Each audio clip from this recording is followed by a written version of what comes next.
Junk justice never fails to amuse. Hi, I'm Brian Lilley, political columnist for the Toronto Sun. Joining me, national crime columnist for the Sun, Brad Hunter. And Brad, this week we had some pretty high-profile people coming out talking about crime. Ontario's Premier Doug Ford being one of them. Before we get into all the details, give me a quick reaction to the news that some thug showed up to try and steal Ford's car and got surprised by cops who are there 24/7. Well, look, Brian, despite Marvel movies, 99% of villains are not super criminals. These guys, no, they're not going to cure cancer. And, Ford's house has police protection. They're right there. Do you not scope it out? These guys are dummies, as are most of the people that are doing this, and that's why the cops catch them all the time. But that's not the problem. So for folks that don't know, Ontario Premier Doug Ford lives in Toronto. It's well known where his family home is, and that's part of why he has 24/7 police protection. Like the park right next door to the Premier's house is named for his father. It used to be his father's house. So people know where he lives. I'm not sure if these guys knew, and they show up and jump out of a truck. They go down the street. It's a dead-end street, maybe 20 houses on it, maybe. They go down to the end of the street. Premier's house is the last one. They jump out, and they start trying to steal his vehicle. And the Toronto police officers that are there 24/7 because of all the death threats, and those are very real. They've had to disarm people with knives and such before. The cops just step out and they're like, "Hello, what are you doing?" And they start running and get caught. But I mean, that was not maybe the best part of Ford's epic rant on judges and bail and how weak our justice system is. I want to play this clip of him complaining about the giant drug bust in Peel, huge amount of cocaine seized, and they're all out on bail immediately. Here we go. And judges slap on the wrist. Okay, little Johnny, you go out there and deal more drugs. Why don't you give him more drugs? It's crazy. The system is broken. All right, so Brad, you and I have talked about bail before. Should we be surprised that this massive drug bust and folks are just automatically released? We should not be surprised in the slightest, Brian. We've hammered on about Bill C-75 before about easy bail, but it's, these are not crimes of little Timmy nicking off with chocolate bars. No. You use little Johnny like the Premier just did. Okay, little Johnny then. All right, I stand corrected. Little Johnny.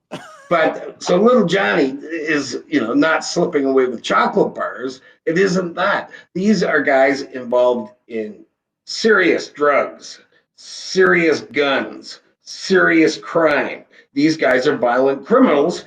And there's also, a large question of, whether they're actually supposed to even be in the country. And of course, that's kept from us.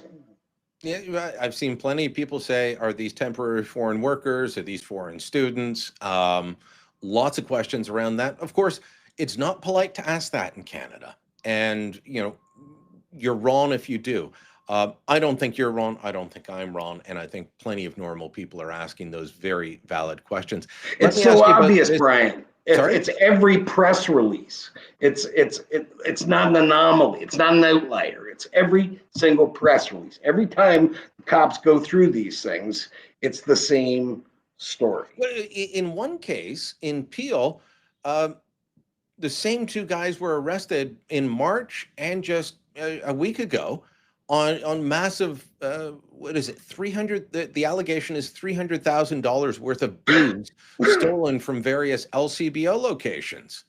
Well, but that's the thing is why would they stop? There are no consequences. One of the purposes of the law, Brian, or sentencing is to act as a deterrent. Now we're 99.9% in believing, as the caring professions do, that it's all about rehabilitation. No, a message has to be sent that you can't do this, you shouldn't do this, and if you walk out of the court, then there's no point in it. If you're out on bail, you're committing more crimes, and that's just doubling the work of cops.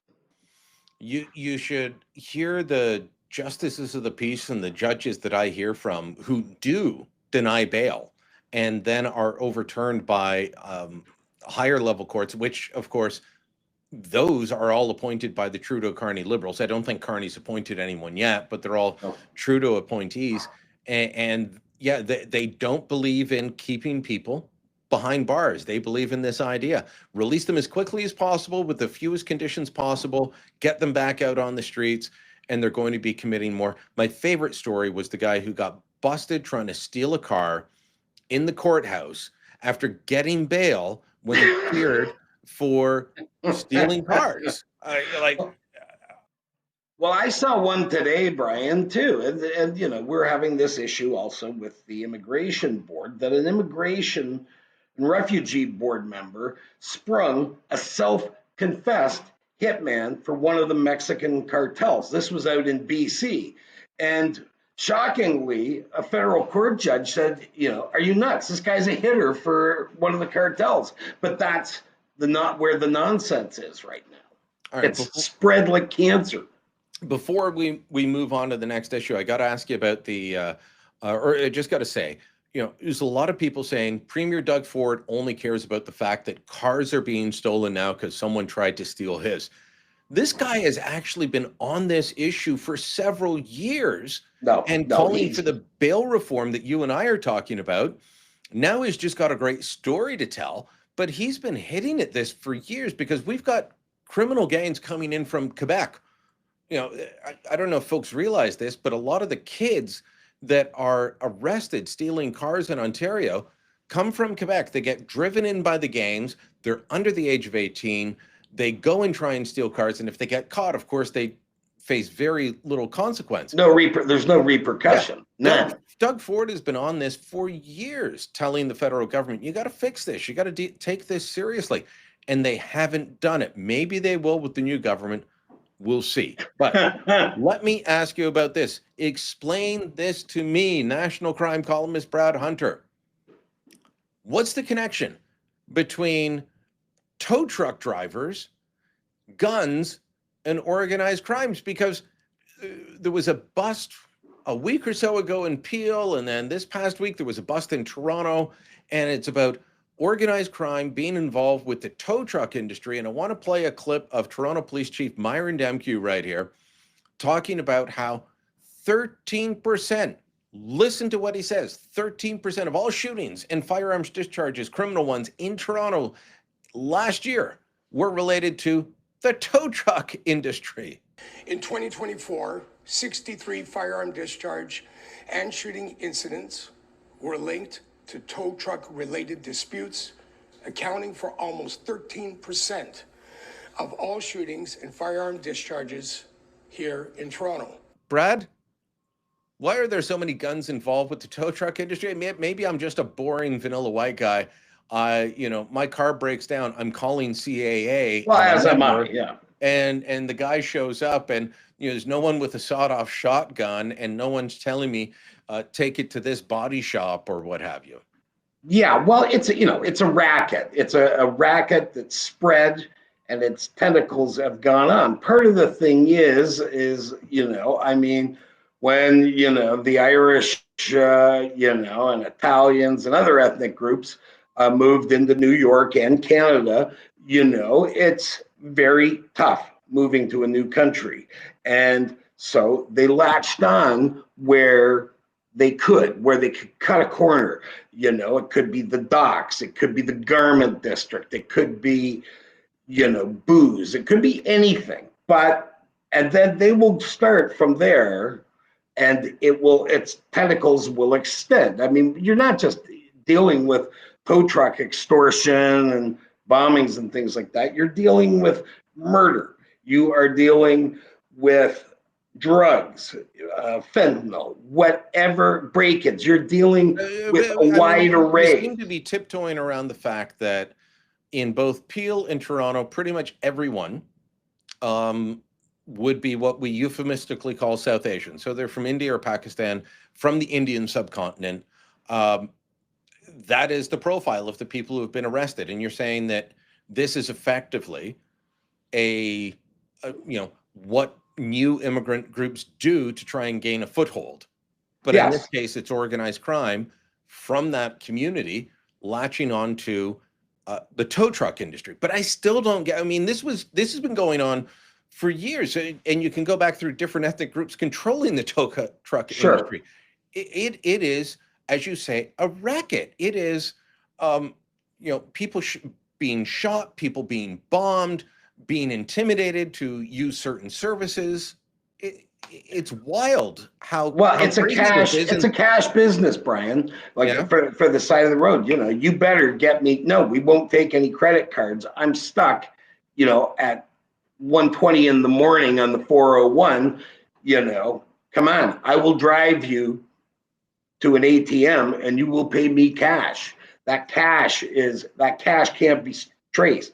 That can be washed. It can be sent elsewhere into other criminal endeavors. And I think the country does itself a great disservice when it doesn't address the fact that the lion's share of the people accused in these crimes are from South Asia, are South Asian, right? I mean, look at the mess the British got into by not addressing Pakistani Muslim rape gangs, taking 15 years to do it. And a report came out that they were responsible for 66% of these gang rapes. They're only 3% of the population. And, shying away from that doesn't do anybody any favors. It doesn't do the communities any favors that are, being eyed suspiciously, and it doesn't do the country at large any favors. It's another knife in the guts. As far as regulating the tow truck industry, I know the province has tried. They've brought in, new rules. They brought in licensing. It doesn't seem to be working. As you say, cash business, a bit of a wild west out there. Yes. And diversion of cash, diversion of payments to other business interests, let's call them, not the olive oil business. And people deciding that this is a way to get ahead. But it ends up being terrifying when someone's home gets firebombed in the middle of the night because they're a rival or they're not paying.